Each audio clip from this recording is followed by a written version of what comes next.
I want to take this time to thank everybody for their support of myself, Mark, and the music and mental health movement. Please take this time to like, comment, subscribe, and hit the notification bell to get notified of when I drop some more great content. Thank you.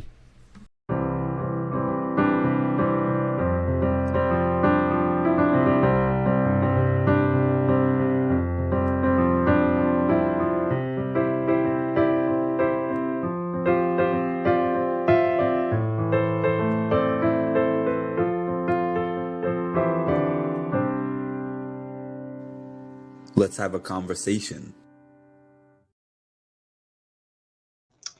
What's happening, y'all? Good evening. Good evening. I hope y'all weeks have gone well. My week has been okay. Yeah, my week has been okay. We are live. We're live and direct. We're live and direct. 3-day bereavement policies should be abolished. I'm going to start off by saying that 3-day bereavement policies should be abolished, because what are you going to get accomplished in 3 days? You know, you are not even able to make arrangements in that amount of time, let alone grieving time for an immediate family. 3-day bereavement policies. That's another reason why I need to get myself out of that type of setting sooner rather than later. But that's neither here nor there. I wanted to start with that because obviously I'm still affected. I'm still impacted. Not that that's going to go away anytime soon, but there should be some kind of a minimal human standard that corporations provide for people so that when you come back, you feel ready to come back. Because I came back this week. I was there at work, but I was not there at work. So it's like my body was there, but my mind wasn't there. With that said, it's Friday. It's Friday. Friday. Remember that song? I don't know if you guys ever saw that song, Friday, by Rebecca Black.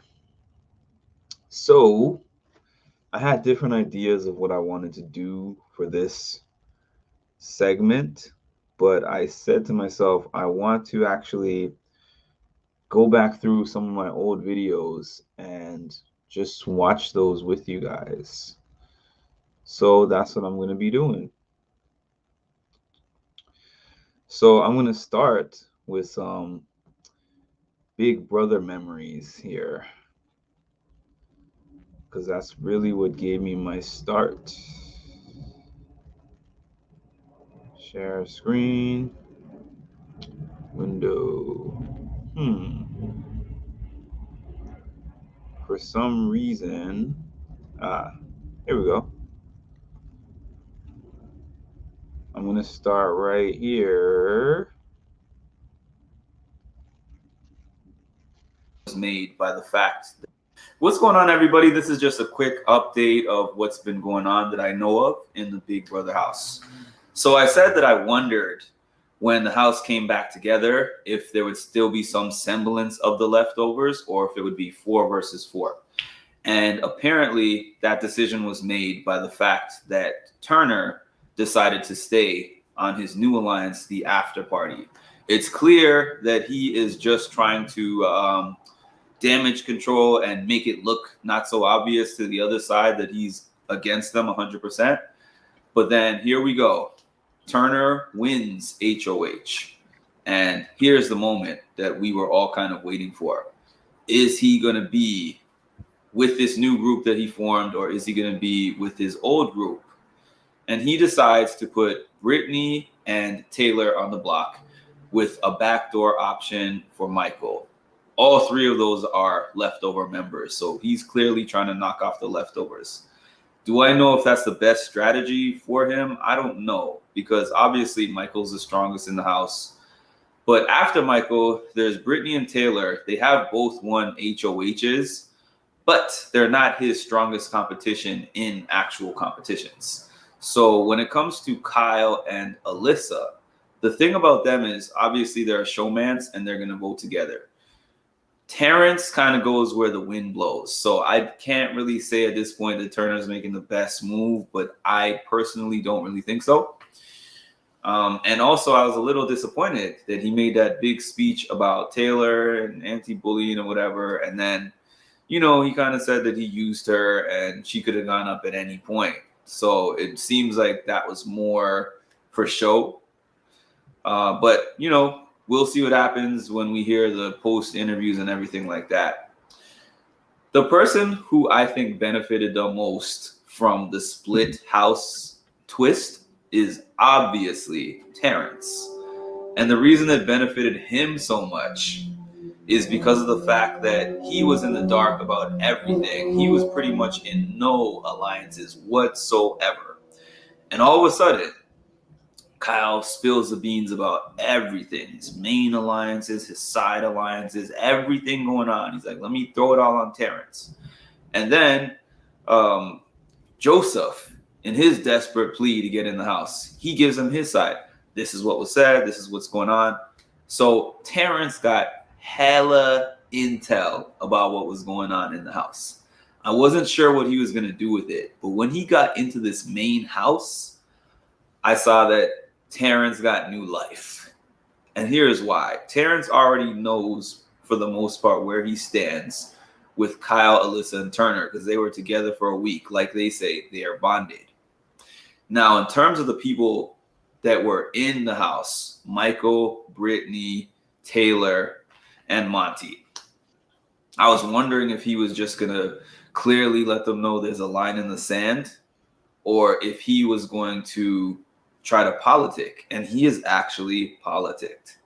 I've seen him having long discussions individually with Monty and Taylor specifically, where he's talking to them. He's telling them why he had to put Joseph up. He's kind of trying to smooth things over with them. And I feel like he's trying to gain a number in Monty, especially because they're trying to add Monty to the after party. Not officially. They just want him as a number so they can make sure that they have this final four and a buffer, which is Monty, which they would get out. You would think that I would say Kyle is the biggest winner. And in a sense, obviously it helped him too, because it gave him the opportunity to still be in the house and not just be bombarded by the numbers. But the thing is, now everybody's looking at him as a traitor. And even if somehow, some way, he made it to one of those final two seats, I think that a lot of the jury would be against him. I think if it was him and Turner, they would be against him. I think if it was him and Terrence, maybe debatable. I don't think Alyssa's going to make it there, but that's kind of where we stand for right now. The after party looks to be in control. We're going to see what happens with this veto. One thing is, Turner actually said that to Alyssa that if they can't get Michael, then second option is that they want to backdoor Monty possibly. But that's an ever-changing situation. We don't really know what's going on with that. I'm a little worried about the turn of this house because I'm a big Taylor fan. And the thing is, Michael is the more likely route to get her there. Even if she stays this week, that group that's left is not protecting her. Joseph being gone is a big deal. Michael being gone is a bigger deal. And we'll see what happens. This veto is really important. And also, I've seen Monty have all these talks with Kyle, with Turner, and with Terrence. A little bit with Alyssa, but mostly with the three guys. And he seems to be pretty on board with the things they're saying. However, he's playing a game too, so it's possible he's just saying that because he knows that they're trying to knock that group off, and he wants to be the one who stays among that group and can possibly maybe win a tournament, an HOH or something, and make a big move. But as of now, he's been in agreement with a lot of things that they've been saying, and Turner feels like he has him on board. So we'll see what happens from here. We'll talk later, and I'll definitely have some more updates, some more lives. Alrighty. This was a video from, let's remove this for now. Yeah, that was a video from when they had the split house twist in BB season 24. Um, I didn't like the split house twist. It did break up the alliance that had formed in the beginning that was kind of running the house. So it was kind of interesting in that regard. But then we had the whole wall yeller situation where they turned off the live feeds for a while and had us out here looking like BB Can 11. Pow! Shots fired. Okay, what am I gonna play next? I have a couple of ideas of what I am going to play next. I have a couple ideas. I might play some of my early videos from before you guys were following my channel, because I know that many of you probably have not seen some of these early videos. So you can kind of see what I was working on before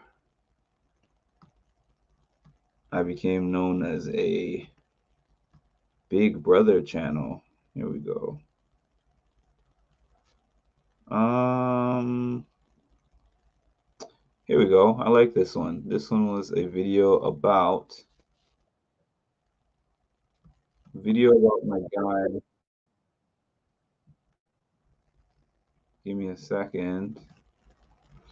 This was a video about my guy Darkwing Duck.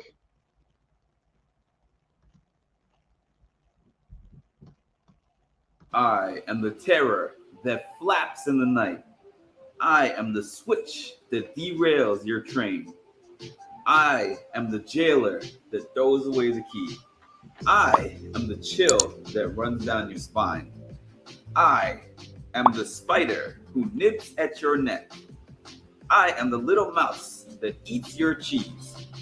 I am the combination lock to the vaults of justice. I am the Darkwing Duck. I just had to write some of this stuff down when I knew I was going to do a little speech about one of my childhood heroes, Darkwing Duck. I've always been a big fan of superhero shows. Superman, Batman, Wonder Woman, Spider-Man, just a bunch of different superheroes that I liked. The reason why I liked Darkwing Duck arguably as much, if not more than all the other ones, was because Drake Mallard, his regular name, was just a regular guy or duck. He was a representation of something that I could actually be, because Superman could fly. Batman, even though he didn't really have a superpower, he was extremely smart. He had all these gadgets. He was rich. He had intel on all the different enemies. He had his bat suit and everything. So every one of these superheroes had something super special about them that made them able to defeat the enemies. Whereas Drake Mallard, Darkwing Duck, was just an average Joe. He was just a regular guy. But what separated him from the others was that he had this amazing super confidence in lack of those abilities. For some reason, he was okay with showing up in the face of danger with his gas gun and his gadgets that weren't really even working most of the time.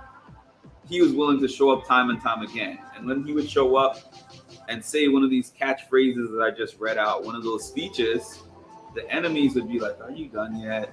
I'm tired of listening to this. You are a nobody." But somehow, some way, he kept showing up time and time again. He wasn't somebody who was great in combat. He wasn't someone who had these tremendous weapons that just got the job done. He wasn't super strong or super fast. He had a goofy sidekick, Launchpad. And they would go around together just finding whatever crime was going on. Nobody was actually like, there was a few people who said, "Hey, Darkwing, I need your help," after a while. But generally, they weren't sending out the bat signal like, "Darkwing, please come to the rescue," because nobody respected him like that. but he was so sure of himself and his abilities that he was going to show up and he was going to win. And ultimately, he did. So that's something that we can all take with us. Our superpower that we can all have, 100% of us, is our self-confidence and our self-belief. A lot of times people start things just based upon that. Somebody might have more skill. Somebody might be smarter, stronger, more experience, more ability, but they don't succeed in that thing in the same way as somebody who just truly, completely believes in themselves, and nobody can ever knock and shake that self-confidence. So I want to be like Darkwing Duck. I want to be somebody who shows up even when I'm laughed at, even when things don't work out the first time, the second time, the third time. Like, I'm going to figure this out and I'm going to win. So that's what I wanted to leave with you today.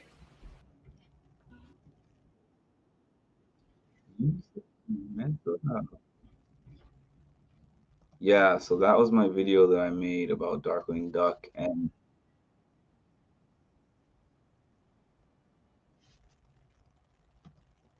yeah, that was my video that I made about Darkwing Duck. And I always found it funny that I didn't even consider Darkwing Duck a superhero. It was like they just made this guy, this duck, who just decided, hey, I want to fight crimes. You can't tell me that I'm not a superhero. He was not somebody who, like I said, he wasn't really good at combat. Like a Batman, it looked like he was modeled after Batman, but Batman was actually strong for a civilian. You know, like Batman could beat people up in real life. Darkwing Duck, half the time it looked like he prevailed by accident or some dumb luck, or somebody slips on a banana peel and he's like, I'm Darkwing Duck, I just did that, you know? But for whatever reason, he was never scared to go on the crime scene. And it was just like he would try all these different things to defeat the enemies. The enemies thought he was a joke. Darkwing Duck's enemies would be laughing at him. They were mad that he was there, but they weren't really mad. They weren't scared of him. He didn't invoke fear in any of his enemies that were going after him.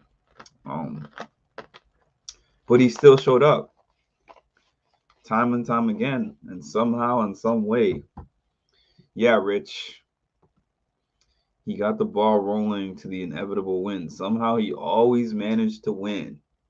And it seemed like a lot of times the enemies were smarter than him, stronger than him, more skilled than him. For whatever reason, you couldn't tell him that he wasn't going to win that fight.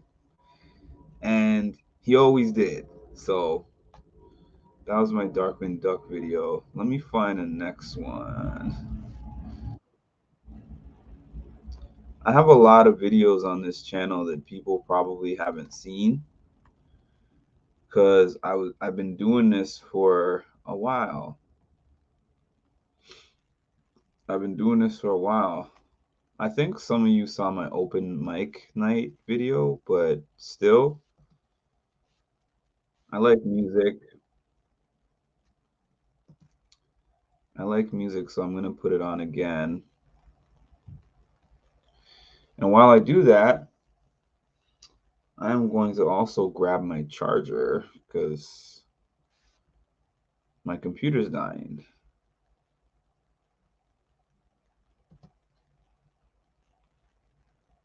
Are we still on? Yes, we are. Okay. How's everyone doing tonight? Good. This is the first time I've been here in... Matter of fact, be right back.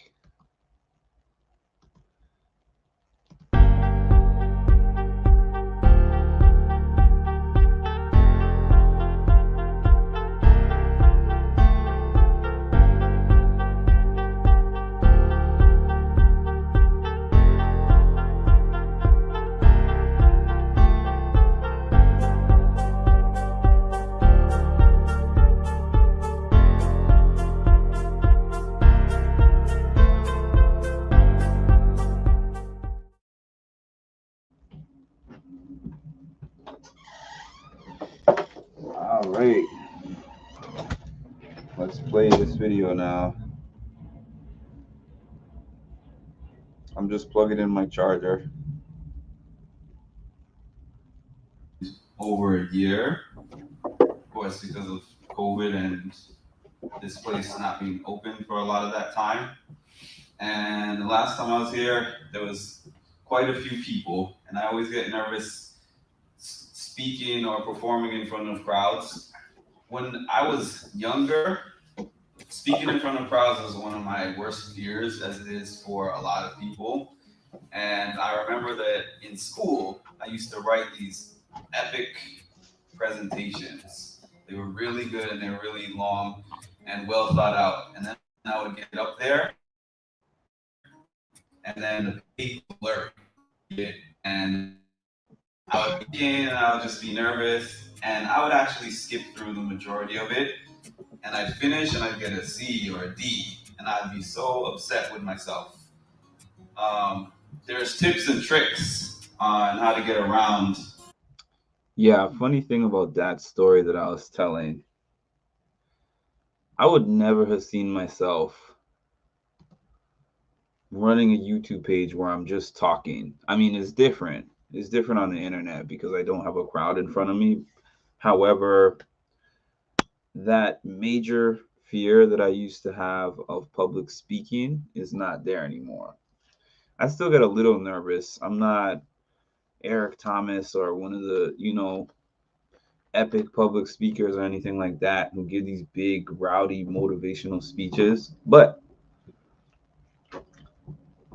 I do talk to people. I talk to groups. I talk to crowds. But when I was in school, I remember clearly I would always get much better grades on the homework than I would when I was doing presentations, and the teachers were always confused as to why, and they thought it was because I didn't prepare. But I would have my whole paper, and I would get up there, paper would start shaking. I'm looking at it, but I'm not really seeing it because the paper is getting blurry. My nerves were really, really shot when it came to doing these presentations. And then I remember I took this communication class in college that changed my life. In the communication class, the teacher put a video camera in the back of the classroom. So what happened was we would have to do our presentation. It would be video recorded. And then a part of our grade was to take that VHS tape and then go to the library and then pop in the tape and watch the tape and grade ourselves. And I think that we had a certain weight of what our grade was for ourselves. I want to say maybe like 50% of the presentation grade was your self score, which I don't know, maybe some people gave themselves A's, but I hated watching myself back on camera. And it's funny that that's what I'm doing right now because I hated watching myself on camera. I hated my mannerisms. I hated the way that I sounded, the way that I looked. It was just awful. But being able to watch myself and listen to myself and all that helped me so much because then it helped me to know what I need to improve upon. And by the end of the class, I felt a lot more confident speaking in front of groups. Now back to our regularly scheduled program. Nervousness when you're public speaking. One thing that they like to say for some reason is to picture everyone in their underwear. I'm not doing that. Please don't cancel me. But I can picture everyone without their masks on during this time, and it makes me feel more comfortable. No, that wasn't a shot at you. It was just part of the routine. So, anyways, how's everybody doing today? I'm kind of practicing my stand-up while I don't have the big crowd to make me feel nervous. I know that it's been a tough time for everybody with everything that's going on in the world over the past year, which I'm not even going to get into. It was difficult for me. It was difficult for everybody, I'm sure. So I just wanted to do a few lighthearted songs and just to remind everyone that everything's going to be all right. Show of hands for everyone who knows who Bob Marley is. I'm pretty sure most, if not all of you, know who Bob Marley is. And he was somebody who didn't have a lot of cares and worries. So there was a story, I don't know whether it's true or not, when he was making a particular song called Three Little Birds. He was looking out his window and watching the birds and how all they did was sing. They didn't really have a care in the world. They didn't really worry. They just lived. They just followed their instincts, did what they had to do, and flew and ate and did the basic things that a bird does. Me, I'm not that person. I tend to worry a lot in my free time, in my spare time, while I'm working, while I'm doing activities. There's always some kind of worry going on in my head. But sometimes you just need to chill. So that's the reason why I like that particular song and chose that one to play for these open mics. Three Little Birds. 'Cause every little thing is gonna be alright. Don't worry about a thing. 'Cause every little thing is gonna be alright. Rise up this morning, smile with the rising sun. Three little birds perched by my doorstep, sing a sweet song, a melody through and through, singing, this is my message to you. Singing, don't worry about a thing, 'cause every little thing is gonna be alright. The next song that I did was Teddy Bear. I've done that song a few times. It's even on my channel at the end of one of my other videos. Wanna be your teddy bear. I first heard this song on the TV show Full House. Danny and Uncle Jesse and Uncle Joey used to sing that to Michelle for her to go to sleep at night. He sure did.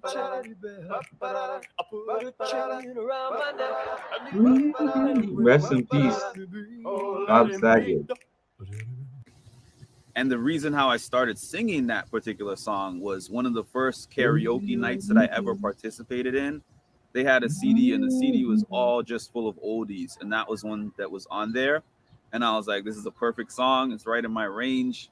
I just love the song, and that's why I chose it. Your loving teddy bear, put a chain around my neck and leave me anywhere. Oh, let me be, oh, let me be. Your teddy bear. I don't want to be your tiger. Tigers play too rough. I don't want to be your lion.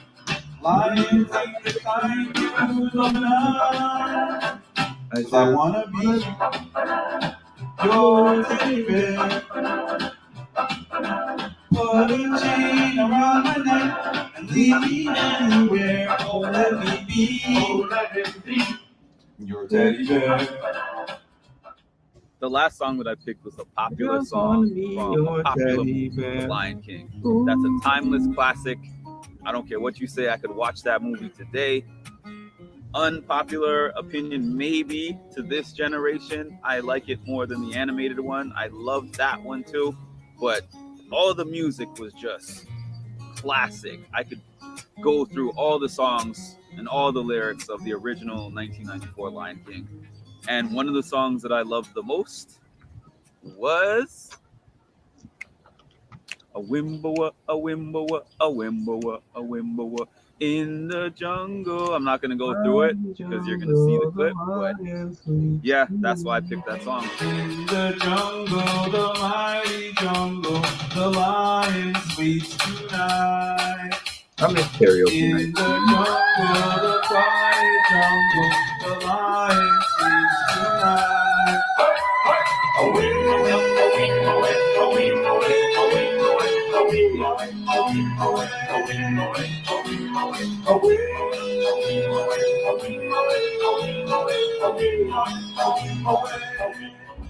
As always, thank you for coming to my channel, spending a few minutes of your day to watch my content. I want to know from you, and I want to hear. Yeah, that was a cool one. That was a cool one. Let me find something else. I'm gonna find a couple more, and then I'm gonna head out. Maybe like one, maybe two more videos, and then I'm gonna call it a night.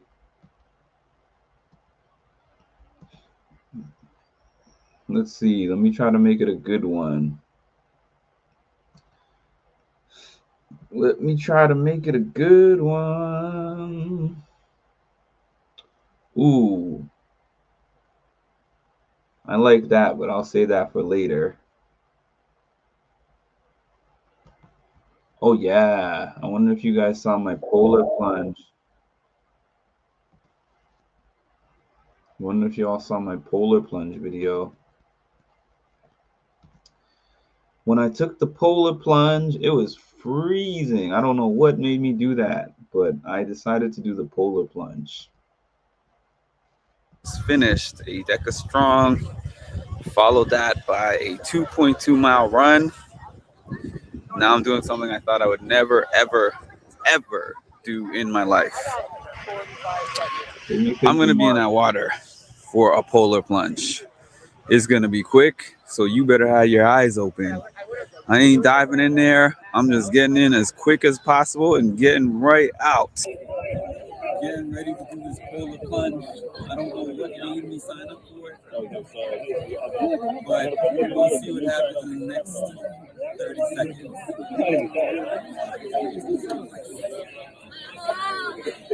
I'm cold just looking at it. This is a cold day.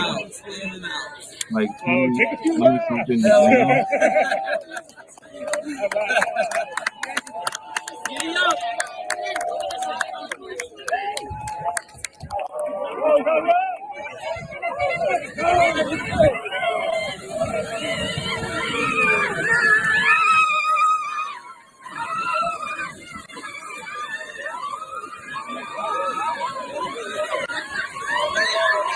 degrees. I couldn't feel my lower body for like hours after this.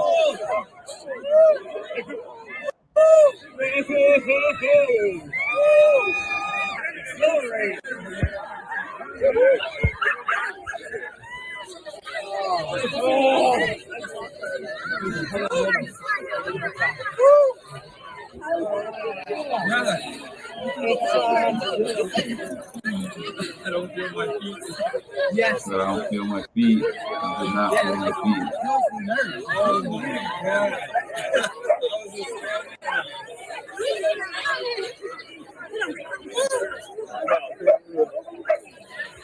I'm finished with the plunge. Why not ever again? It was a cool full-time bucket list thing. Music and mental health. Signing off. That is that.